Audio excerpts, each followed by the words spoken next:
Success पाना है तो मोटिवेट रहो और मोटिवेट रहोगे तो सफलता आपके कदम चूमेगी।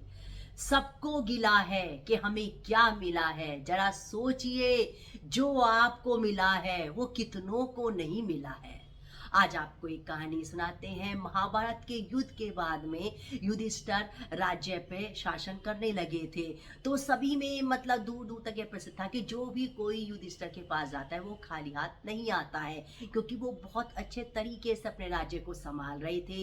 एक दिन एक किसान युधिष्ठिर के दरबार में गया और कहा कि मेरी बेटी की शादी है, मुझे आर्थिक मदद चाहिए। तो युधिष्ठिर ने कहा कि ठीक है, आप कल आना। तो वो मायूस सा होके बाहर को चल दिया और रास्ते में जैसे जा रहा था तो भीम की नजर पड़ी। भीम ने पूछा, क्या हुआ, क्या आज तक तो ऐसा हुआ नहीं है कि राजमहल से कोई निकले और वो उदास होके निकले, कि क्या हुआ, पूछा।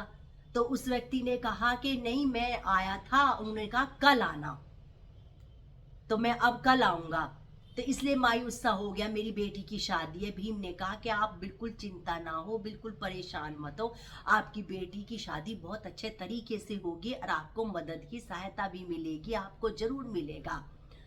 और तभी भीम भीम के दिमाग में एक बात आई। उन्होंने क्या करा, काफी सैनिकों को इकट्ठा करा और पूरे राज्य में ये मनादी करवा दी कि युधिष्ठिर ने काल पर विजय प्राप्त कर ली है। और एक के बाद पूरे राज्य में ये बात फैल गई, सबको पता चल गई और युधिष्ठिर को भी ये पता चला कि ये क्यों ऐसे मनादी हो रही है। तो उन्होंने भीम को बुलाया। युधिष्ठिर ने पूछा कि ये क्या करवा रहे हो तुम, मैंने कहाँ विजय प्राप्त कर ली है काल पे। तो भीम ने कहा कि आपने काल पर विजय प्राप्त कर ली है, कि आज दोपहर को जो किसान आया था वो अपनी बेटी की सहायता के लिए कह रहा था, तो आपने ये कहा था कि कल आना, तो इसका मतलब आपको पता है कि मैं कल तक जिंदा रहूंगा और मेरे पे कल इतना आर्थिक स्थिति मेरी अच्छी होगी तो मैं किसी की मदद कर पाऊंगा या नहीं कर पाऊंगा।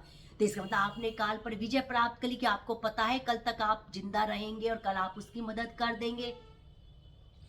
और युधिष्ठिर को भीम की चतुराई समझ में आ गई और उनको भी महसूस हुआ कि मुझे जब ही मदद कर देनी चाहिए थी, कि मतलब मुझे कल पे नहीं बात टालनी चाहिए थी। और इस कहानी से हमें ये शिक्षा मिलती है कि आजकल यही जैसे बच्चे तैयारी करते हैं या किसी को वेट कम करना होता है या किसी को एक्सरसाइज करनी पड़ती है, पढ़ाई करनी पड़ती है, तो ये कहते हैं आज से नहीं कल शुरू करेंगे, और फिर कल कहते हैं आज से नहीं कल शुरू करेंगे, तो वो कल कभी आता ही नहीं है।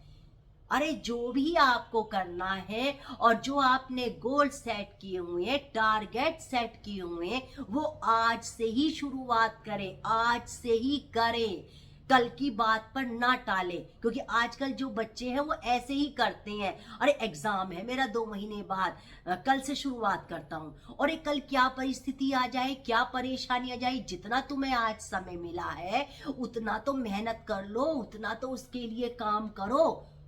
इसलिए कल पर बात ना टाले, जो करना है आज ही करे और आज से ही शुरुआत करें और अपने टारगेट और गोल की तरफ को चले।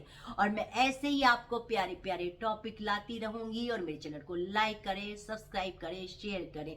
और एक मेरा चैनल और है एस त्यागी के नाम से, वो मेरा ब्लॉगिंग चैनल है, आज जिसको मेरा पसंद आता है उसको भी लाइक करें, कमेंट करें, शेयर करें, और उस पर कमेंट जरूर करें जिससे मैं सबको रिटर्न कर सकूं। राधे राधे।